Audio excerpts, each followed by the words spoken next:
a lot of light, Maya. Good evening, everybody. Hi, everybody. Welcome, We're welcome. live. Welcome.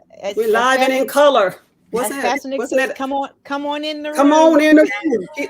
He said, "Oh, come on in the room. Come on in the room. Come on in the room." You guys, as you are coming in, welcome to our SoundMind panel. We are here every second Thursday of the month. We are the three studies, but every now and then we have a special guest, but you'll see our wonderful faces every second Thursday of the month at 7 p.m. If you would do us a favor, click like and click share. Share this on all of your social media platforms so that other people can take advantage of what we are going to be talking about tonight. Don't be shy with your comments. If you have comments, if you have questions, please don't be shy about that. We don't know everything, and we will try to answer your questions as best we can. But whatever's on your heart concerning the topic, don't be shy. You can go ahead and share that. So we're going to get started soon. We're just waiting for a few more people to come on. And while we are waiting, I am here with the wonderful Reverend Tiffany Smith.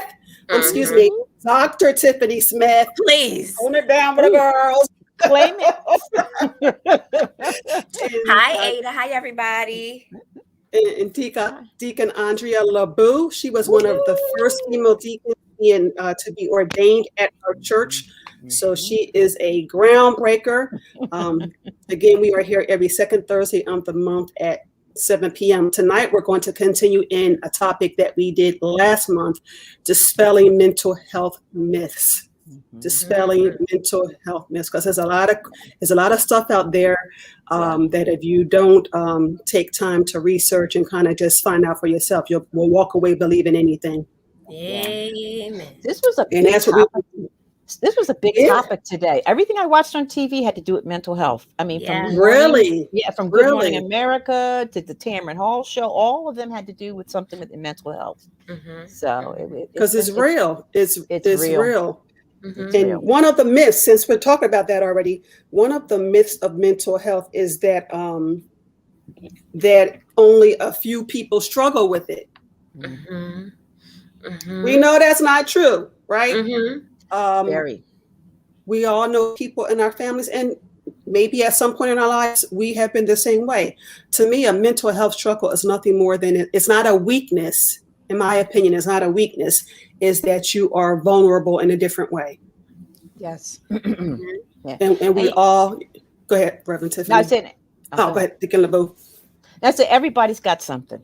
Everybody. Absolutely. And, absolutely. I think in the olden days, I remember people said, just give her a pill, she'll be fine, Exactly. Or, people would disappear for like a week or two, or, so we were all disappear. Come back with a little dazed look. Right. Right. So, but we all have something. And I'm so thrilled that we are having conversations about it, and we are normalizing the conversation. And this is male and female. I mean, absolutely. And I watched that show, Married at First Sight, and I love that show. Me too. Come on, get with Married it. at You First gotta Sight? get with the program. Really? But one of the characters on it's the after show or something, and they showed him struggling with depression and his wife being of support, and he had a perfect description. He basically said, it's like I'm watching a basketball game. I know I have the skills to get in and play, but my body just won't allow me. And I thought, now this is a young African American man, age 26, on national TV, struggling with depression. I thought he did a phenomenal job, and he was very brave to do that. So absolutely, it is definitely opening up the conversation for all ages. And I love that, because I think so many times when we are struggling with something, we're just afraid to talk about it, mainly because we think we're the only one that has those kind of struggles, because mental health is not as uncommon as we think it is. And one of the myths that I as I was looking at stuff that I didn't realize, I now know in a greater depth, is a lot of people think that when you have a mental health issue, you can't lead a normal life, you can't work a job. And we know you can. Yeah, because some of us would not be employed. There would be a lot of people unemployed. Right. Yeah. So do you guys agree with that statement?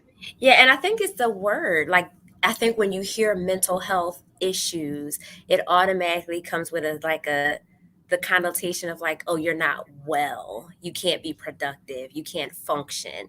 But there are people that are millionaires, that are successful CEOs, that are parents, that are like business owners, leaders, clergymen, who have Presidents. presidents, Ex-presidents, wink, wink. Ex-presidents. who live normal lives, who do what everybody else does, but they still have struggles. Deacon White said this at one of the other lives that we had, that mental health is soon going to be just as people are going to see mental health counselors as much as they see their primary care physician. I And believe it. we're moving into that direction. I think because we're starting to talk about it more and we're normalizing that it's something that everybody deals with at some capacity or another. Right. And it doesn't have to be like, we always think of mental health as like schizophrenia and Right. being on medication, but it can Right. simply just be difficulty with transition, Right. or what some people consider like adjustment disorders, right? Or just when you have a grief and Yep. loss over the death Yep. and like living after the death, that's a mental health struggle. Absolutely. Yep. We automatically hear I got a mental health issue and think that, oh God, let me not tell people that because they'll think that something is wrong with me. Right. And people think it's a weakness. So Yes. if I have diabetes, you ladies wouldn't say you're weak because you have diabetes. Exactly. Right? Exactly. Mhm. Exactly. It's not a physical health issue, it's a mental health issue. Right. And I think, the thing we always wanted to drive home is there's nothing wrong with getting the help that you need, and finding the courage to say, I need help. And and I think that's part of the struggle. And I think we talked about this the last time. And I think I'm gonna coin something that Deacon Nefessa said in terms of mental wellness. Even if we change the terminology from mental health to mental wellness, I like that. Yep, and Yeah. it feels better. It feels better. But in terms of seeking help and those type of things, sometimes we get so comfortable in living. I call it chaos and family trauma drama. We get comfortable with we get comfortable in that we don't realize that we're struggling. So some of the terminology that the professionals use, well, are you this? Are you this? No, that's not me. But when you put it in everyday language, do you have trouble getting out of bed every day? Is it a Right. struggle for you to reach out and talk to people? Are you starting to see changes in how you relate to other people? If you do it in common, everyday, non-clinical things, people will probably relate more to mental wellness as opposed to making it mental health and something an illness. So Right. Yep. And I think when you try to foster a persona that you're strong and have everything together, and then people look at you like that and you try to live up to that expectation, to me, people like that are the last ones to ask for help. Yeah. Because it's like, I have an image to maintain. I don't want people to see me in a different way. So we know mental wellness is okay to pursue. Mental wellness. I don't know about you, but if I'm just simply having a bad day, and you know how sometimes life piles up, Yep. and you like, if one more thing happened, Right. and if I just take a moment to talk to somebody, just vent, I feel so much better. Right. So there's something to be said about talk therapy, just talking it out. Now I may go back to the same situation, but I feel better, and I'm going back differently because I've talked it out. Sometimes you just want to know, you know what, I'm not. Am I crazy? Right, exactly. I'm okay. And it's just human nature to think that when we're going through something, we're the only one in the world going through what we're going through. But we can open up the Bible and see that that's not true. So I think it's important. So how do you think you encourage people to get the help that they need? Yeah.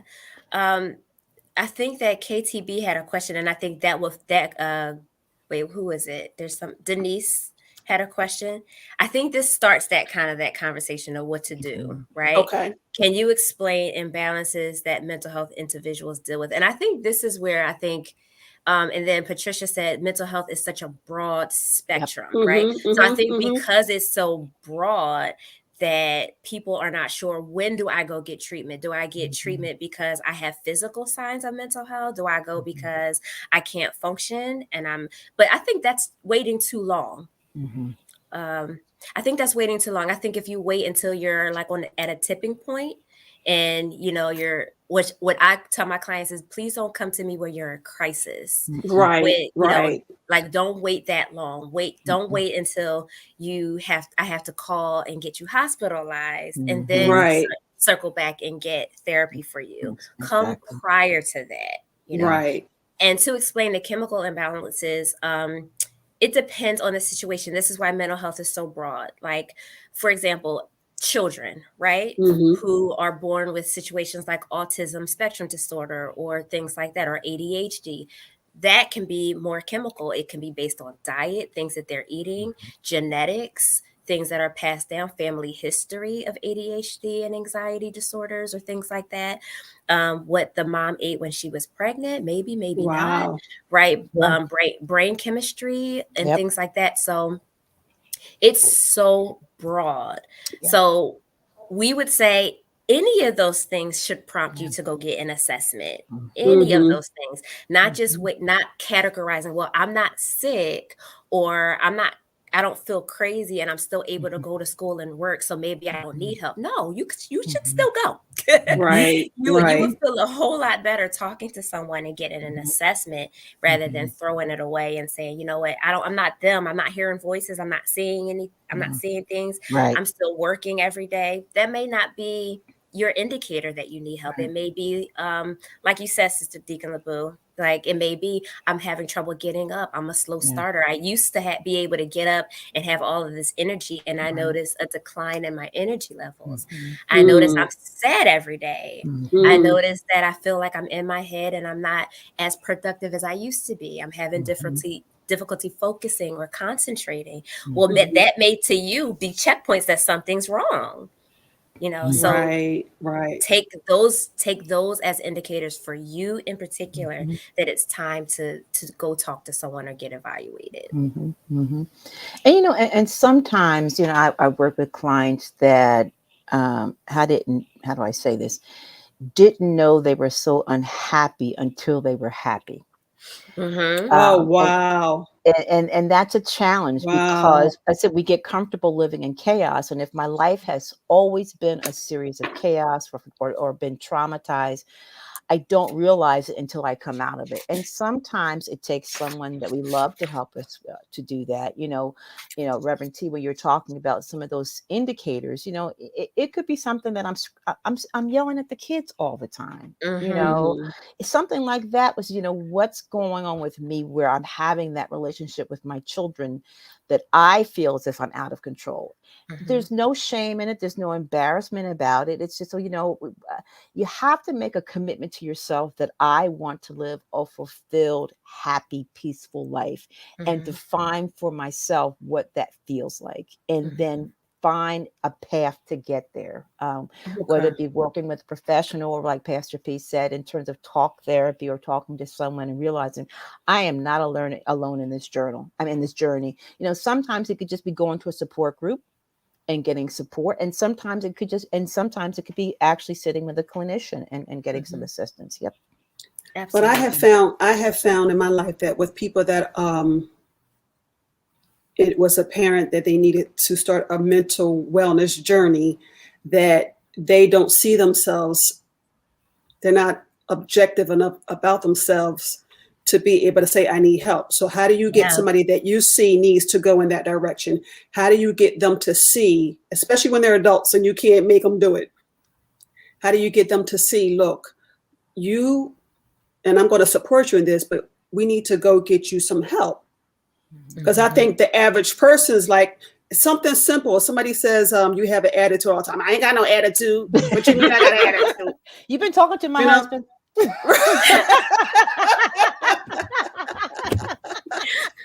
That's funny. So sometimes it takes an outsider to see it, but then how do you get that person to see it and then want to do something about it? Right. Because I know plenty of people that, I wish my cousin would go get some help. The whole family can see they need some help. There's nothing wrong with going to get therapy, but they just won't do it. And like Reverend Tiffany, to your point, you said you to encourage people not to wait until they're in a crisis to come. I find a lot of times that's where it happens because right, and that's the sad part. So I guess what we're saying, and I'm answering my own question, if you see little flags now, do something now. Be strong enough to do something for yourself. Forget about everybody else. Do it for yourself, because we can all benefit from talking to people. Yes. And then it's okay to praise God and get therapy. There's nothing wrong with it. Nothing wrong with it. And I see Denise also said, can you suggest some holistic ways of dealing with depression, mental health, rather than medication? You know, that is something I think in this platform, for liability reasons, I don't want to lose my license on this live, y'all. All right. So let me just I was like, Mama got to eat. Mama got to eat. I got to eat and live. Okay. And I was gonna cut you off. That's what, excuse me, we can't hear you, Reverend Tiffany. We can't hear you. I'm frozen, y'all. I can't. Like this.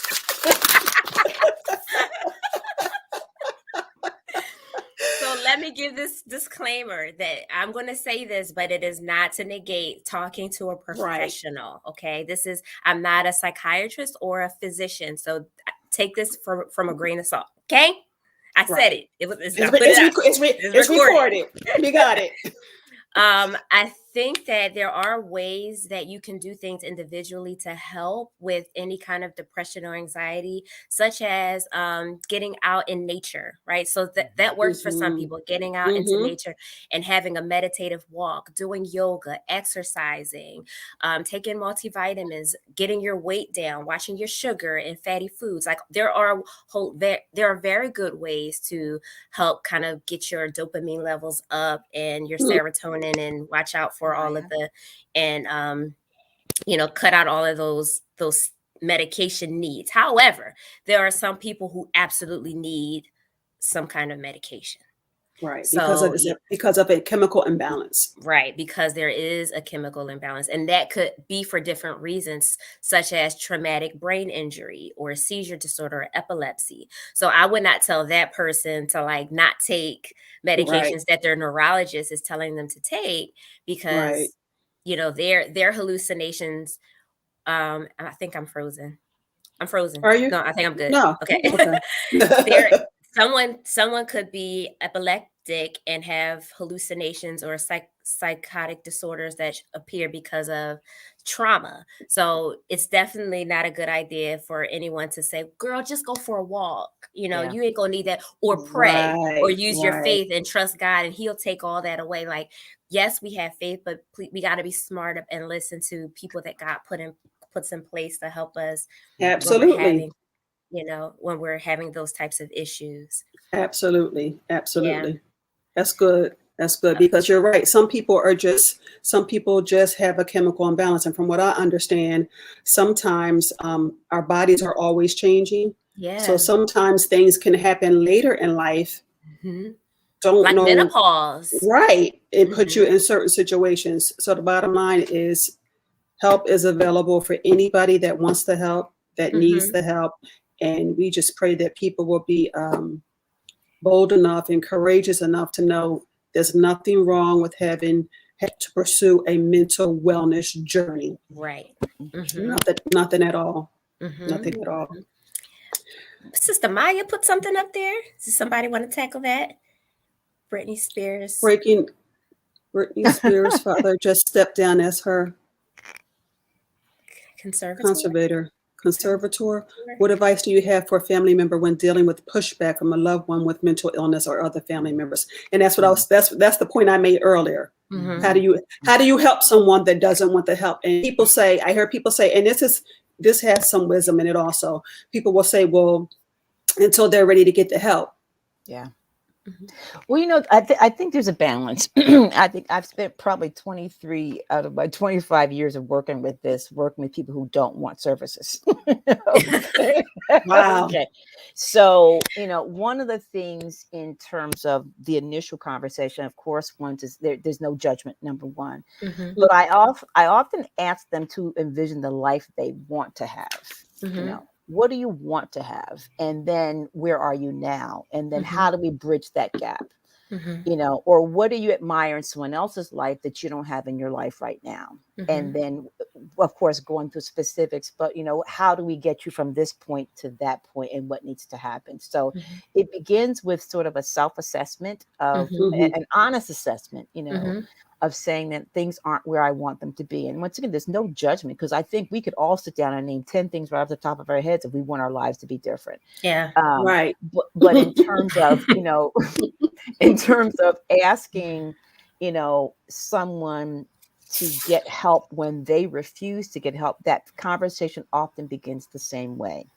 How are the relationships in your life? Are you fulfilled with that? How are what's going on? Are you happy about this? Not happy about this? And help them do a self-assessment.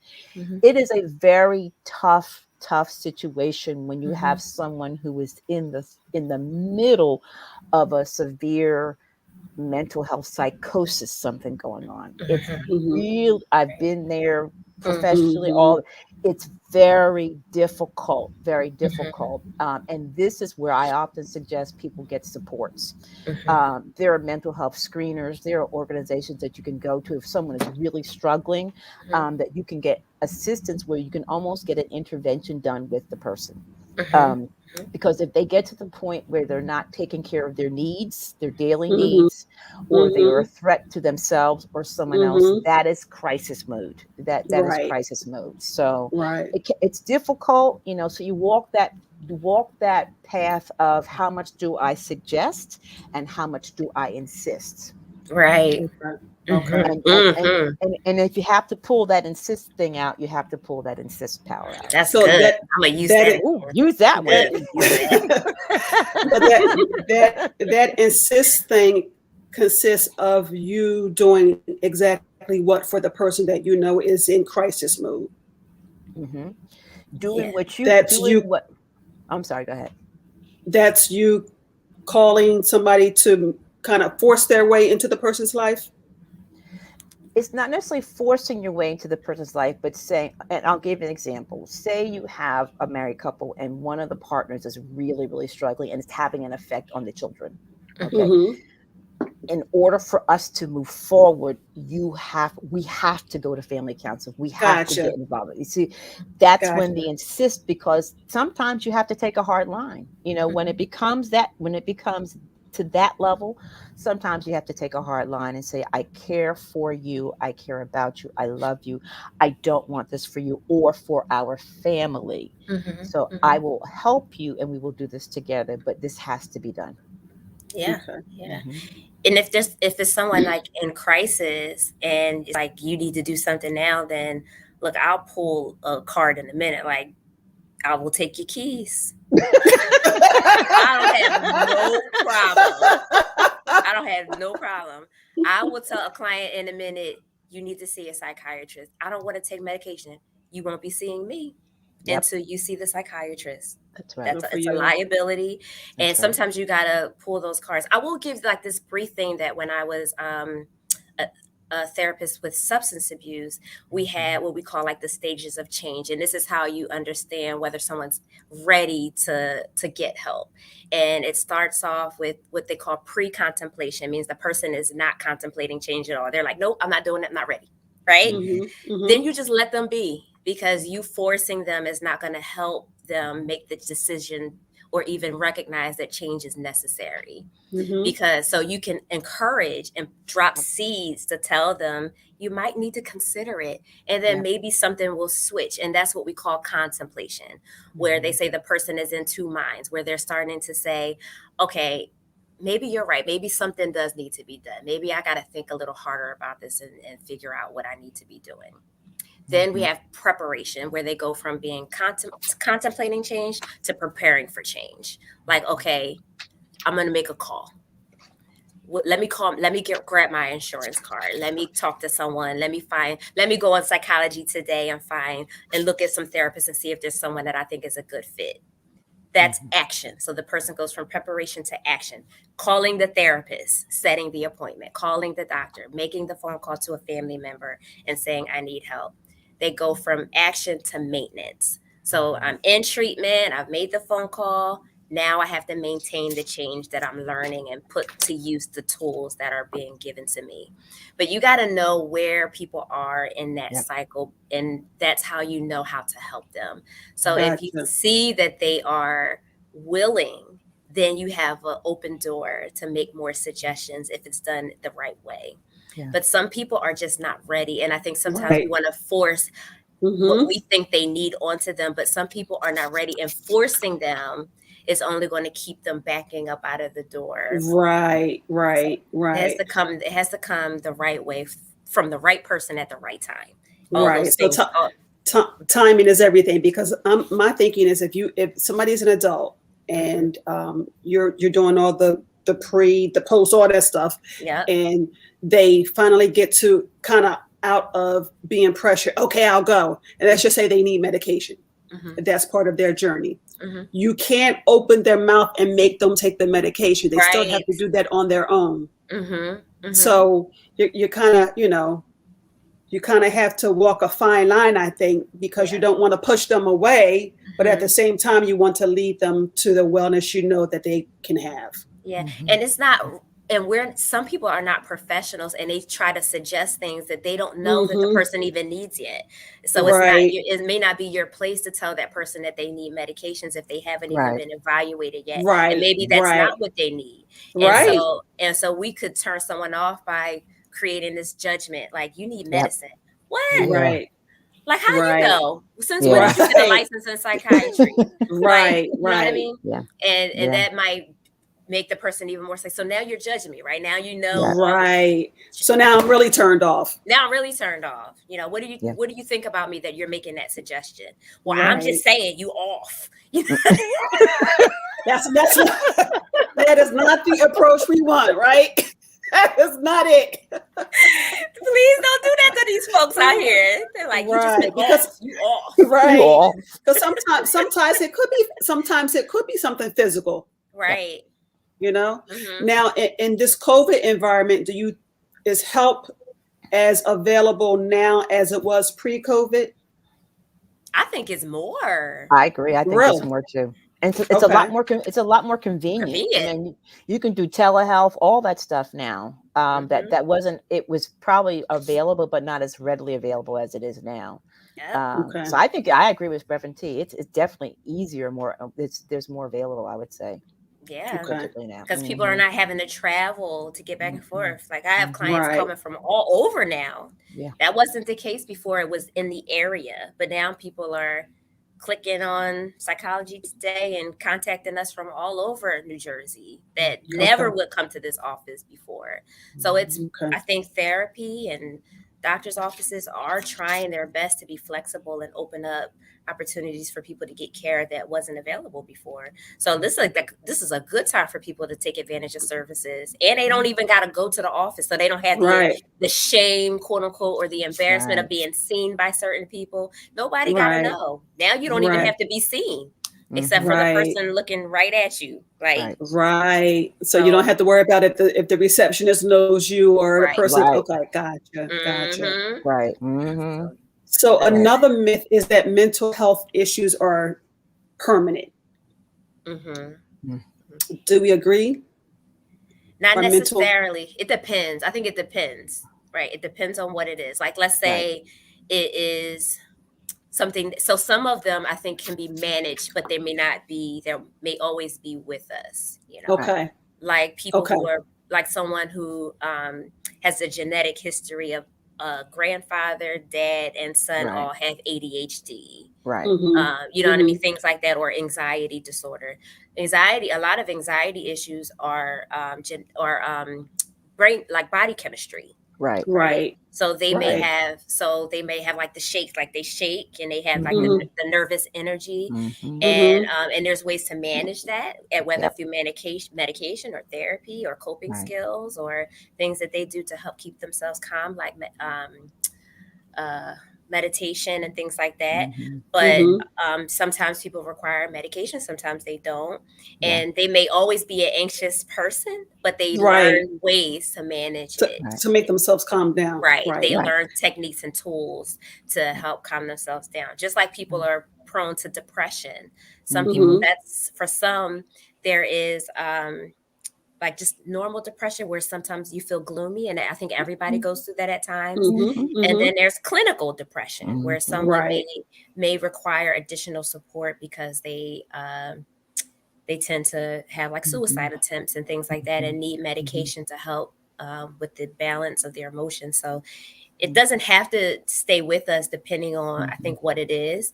And Right. there's seasonal stuff that happens like grief and loss that is not permanent, even though in the moment it may feel that way, right? It may feel that way when you have a significant grief, Right. a significant loss, and it's complex trauma Right. grief, like a sudden Mhm. death of a child or a Mhm. spouse and Yeah. Mhm. things like that. Mhm. It seems like it's hard that I will always have this, but not necessarily. I don't think grief is necessarily permanent. Yeah. Okay. So that's something that is one of those things that with time you learn Yes. how to overcome Right. the, Right. the attachment to the grief. Yeah. Right. So Yeah. somebody could. No, you Oh, no, go ahead. now No, I you would go say ahead, Deacon. I would echo everything that you just said. When people say that it goes away, it comes back, whatever else, what it always to me lends a feeling or thought that I'm broken. So Mhm. something broken can be fixed and I move on. Something's broken and I guess so. It's so, but mental health, mental wellness is not being broken. It's Right. not an issue of being broken and being fixed. It's as Reverend Right. T said, it's an issue of managing. It's an issue of realizing, there are certain times. There are people who have seasonal depression because in wintertime, Yeah. That's what they I have was to have, going to Yes. say. they have to have a certain Yep. light on them for a number of hours a Yep. day, and then I when know spring somebody hits, like they're that. fine. Yep. Absolutely, So you can have absolutely. episodes of it. Episodes. Yeah. Mm-hmm. Doesn't mean you're Okay. broken, so it's not mean Right. you're broken and be fixed. It's just who you are. And I said we started Right. this discussion saying we all have something. Yeah. We all Mm-hmm. have Mhm. something. And just going back to the comment made earlier about that we need to get away from the judgment of it all. We need to get away Yep. from the embarrassment of it all, Mm-hmm. and Mhm. just make it okay to be truthful about where we are and who we are, and some things that we need or may need help with. So it takes the stigma away from it. It Yeah. really It does. does. Mm-hmm. It Mm-hmm. does. And Mm-hmm. that's why if we talk to somebody, we may realize that, okay, this is just an episode that I'm having because, I had a death in the family. And Mm-hmm. I've never had a death in the family, so I have no point of reference for it. Right. Never knew how it was going to affect me. Now, I Mm-hmm. read this term the other day called vicarious trauma, Vicarious Mm-hmm. trauma. Oh, Mm-hmm. Mm-hmm. right? So somebody in my family can pass away, and or somebody that I know experienced something, and I had the trauma from what they experienced. Well, who Absolutely. knew? Who Right. right. knew that? You might just think, well, what's going on with me? It didn't touch me, but yeah, it did touch you. Yeah. And Absolutely. that's why I think it's so important to just talk to people because you don't know what you don't know. Yeah. Mm-hmm. Oh, You don't know what you vicarious don't trauma. know. Mm-hmm. Talk about that a little more, Reverend Tiffany, because your face lit up when I said that. That's one of my biggest issues is not being able to Okay. turn it off. Like when Yeah. you other Mm-hmm. people are sharing things with you, Yeah. and Right. especially if it resonates with you and you Right. see their pain. I think a lot of people who are empaths, like they're very Yeah. empathetic, struggle with Mm-hmm. vicarious trauma. So when Right. someone else is hurting, they walk away with that pain as Right. if it Right. happened to them. Right. And you do have to like compartmentalize a little bit and not carry on people's trauma as if Mm-hmm. it's your experience, but that's hard to do at times, Yeah. Yeah. Yeah. and so That, it's big. It's a lot of people yeah. struggle with that. But Mm-hmm. that's when you have loving supports around you to say, okay, Hmm. fine, I need you to take a break. Because I tell that to people, Yeah. okay, I need you to take a break for just a little bit. Just sit down. sit down, because it can sneak up. It can sneak up on you, And I remember years ago, I was doing HIV counseling and working with AIDS patients, and I think I mentioned this before. I was going to a funeral once a week from January to July. I went to a funeral. Oh my God! And that was in the 80s, at the height of the AIDS Woo! epidemic.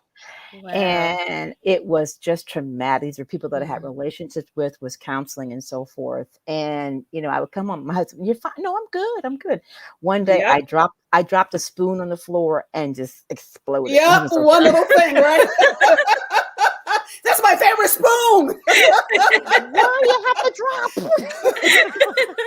Right. So in that moment, I need to step back. I need to step back and take a minute. And that's when you have those loving supports to say, okay, I need you to just take a minute. It doesn't mean you're not okay. It just, I need you to just step back for a minute and just take care of yourself. Yeah. And that's a big indicator. Let's just say you don't have anybody, you don't have a support system right now.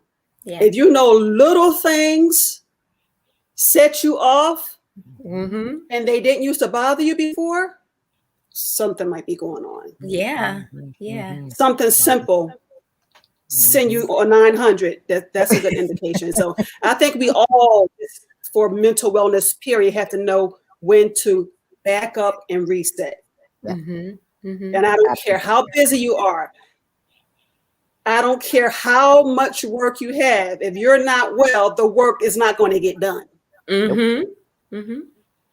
So I think we have to learn how to just take a minute. Take a minute.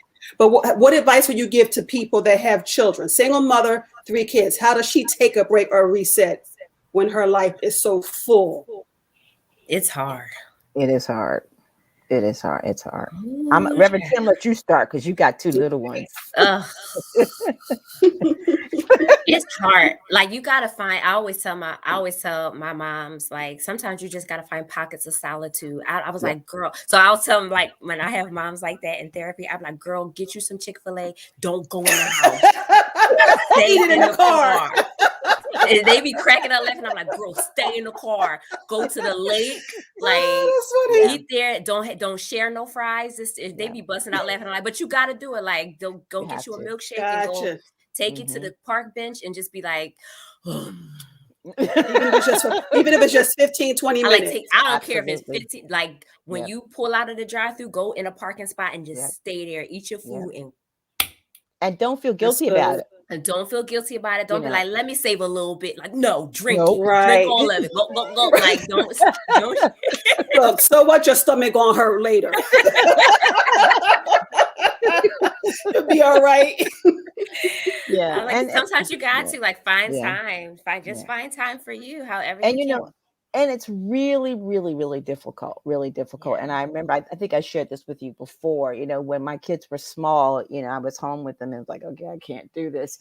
I would have what I called a stress box, and it was just a cardboard box of toys that I put in there that they couldn't play with every day. So whenever I was having a moment, I bring that toy box off the shelf. It was like Christmas for them. Like, ooh.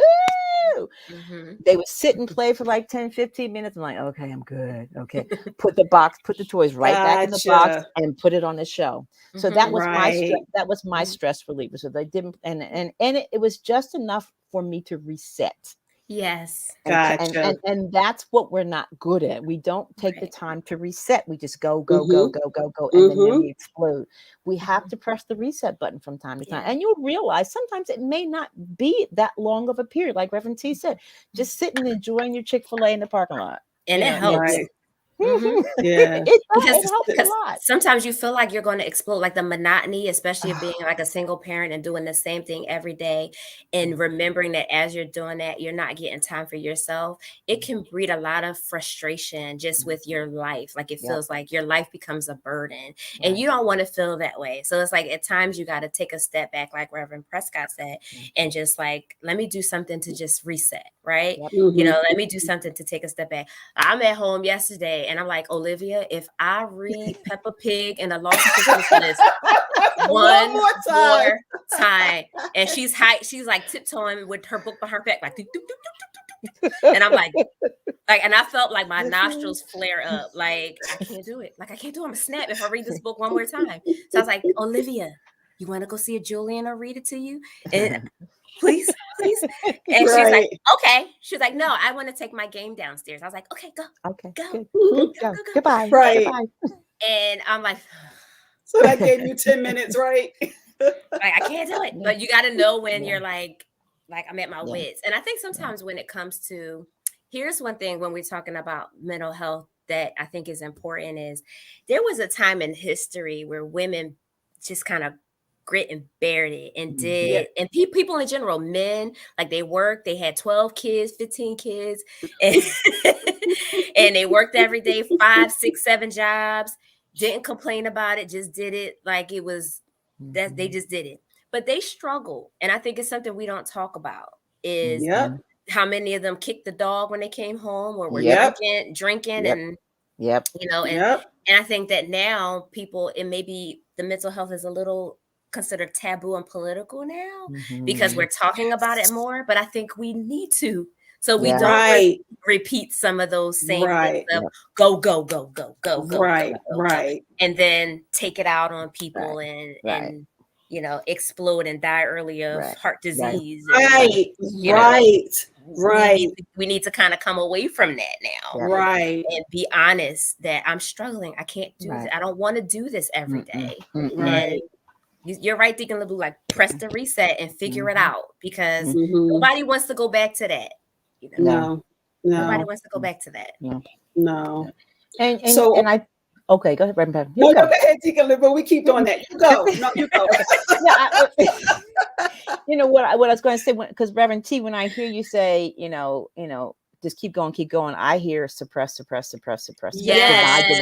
That's what I was going to say. That's what I was going to say. Keep pushing it down. Keep pushing it down. Yep. And it's going to pop out. It's going it has to come out.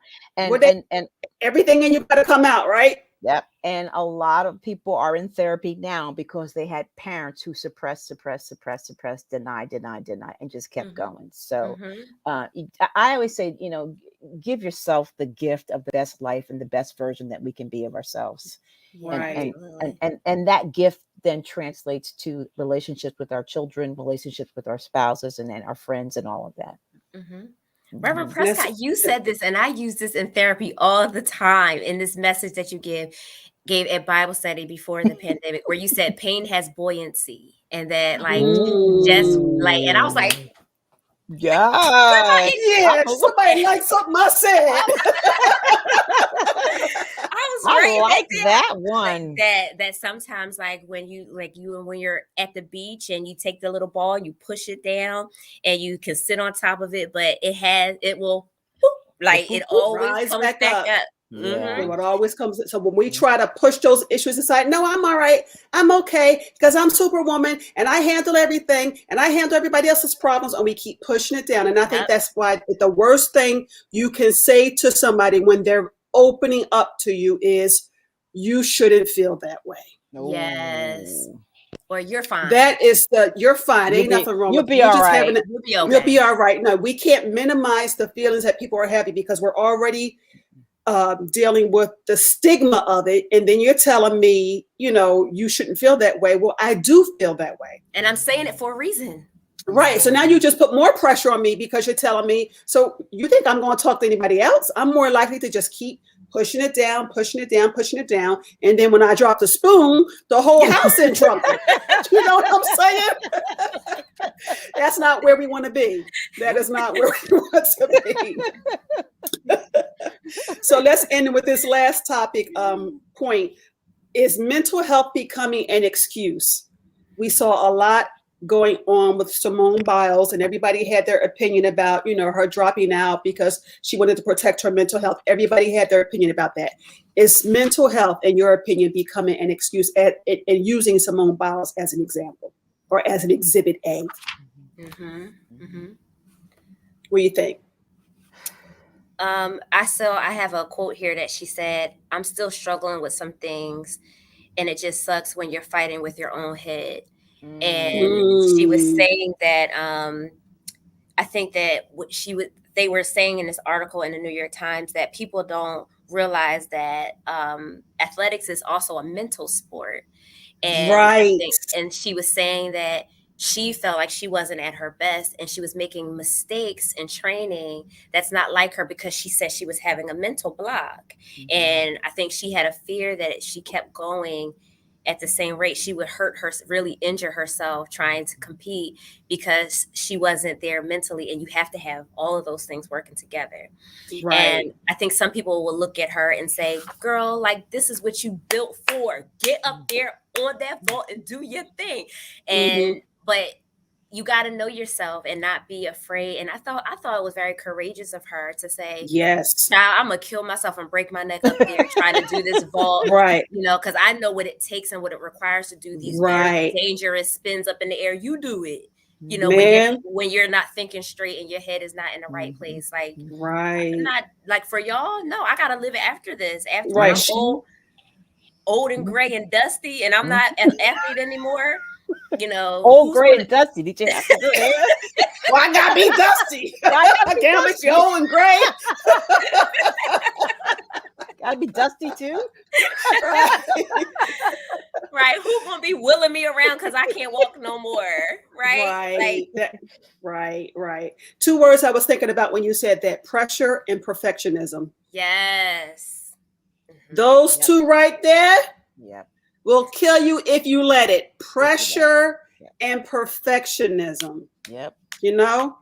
Yep. None of us are Superman, Superwoman. None of us. And it's okay to say, I'm not feeling it. I'm not as strong as you perceive me to be. Right. Sister girl over here needs some help. Yeah. Yeah. And, you know, I think the whole thing for me led to the whole conversation about judgment.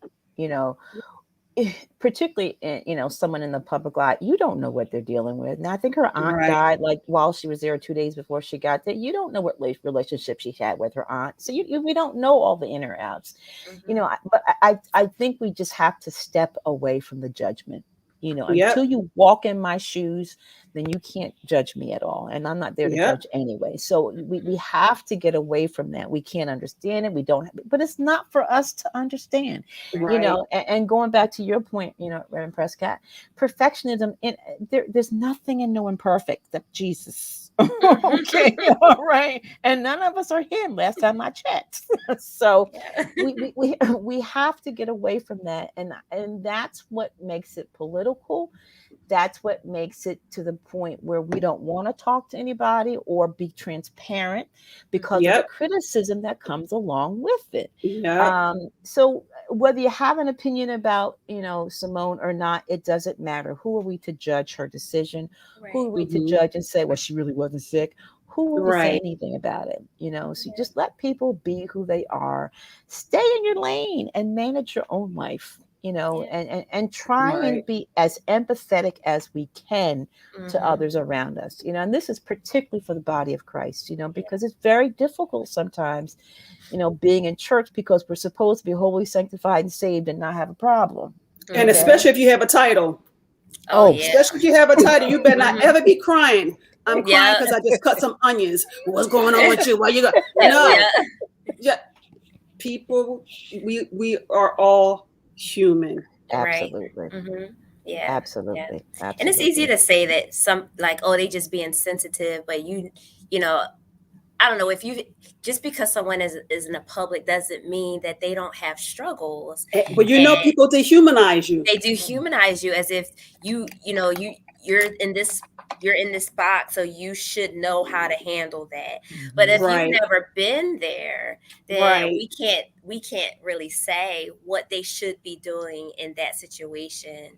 And, you know, leave it to other people. Like if Simone was to go to a counselor and the counselor needed to work some things out in her and she realizes, you know what, you're right, I overreacted. Let that be the situation that helps her understand that. Like, you're right, I could have handled that differently. But and that's growth. That's fine. That's growth. That's fine. But let people have that. Give people grace enough to figure those things out in the setting where they need to work that out. Because we'll tell them what we think they should be doing. But how do you know? How do you know what they should be doing? You know, it's a lot of pieces that have to be put together before we, you know, try to draw a conclusion. You know. and we listen to opinions of people. I'm going to say that don't matter in the sense that you don't even know them. Right, you don't know them. Most of the people with the opinions, you don't even know them. So, but and you're right. We don't know the ins and out of what a person, what it entails for a person to be who they are. Right. You know. Right. So, absolutely. ladies, our time is up. Any final words? No, this was great. Yeah, this was good. real good. It went fast. It did go fast. Yeah. It did. Great discussion.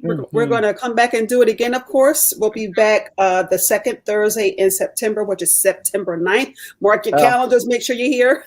September 9th at 7 p.m., probably with a different topic, right? Yeah. Because I think this is our third installment of that. So we want to thank you all for tuning in, for sending in your questions. And even again, if you don't mind doing us a favor and share this before you log off on your social media platforms, because I'm sure there's somebody out there that could benefit by what we said tonight. And we just pray that this was a blessing for you. Yes. And we hope to see you in September, if not sooner, right? Amen to that. Amen. Be safe. All right, ladies. Everybody. Okay. Y'all bye. take care out there, and we'll see you soon. Bye, everyone.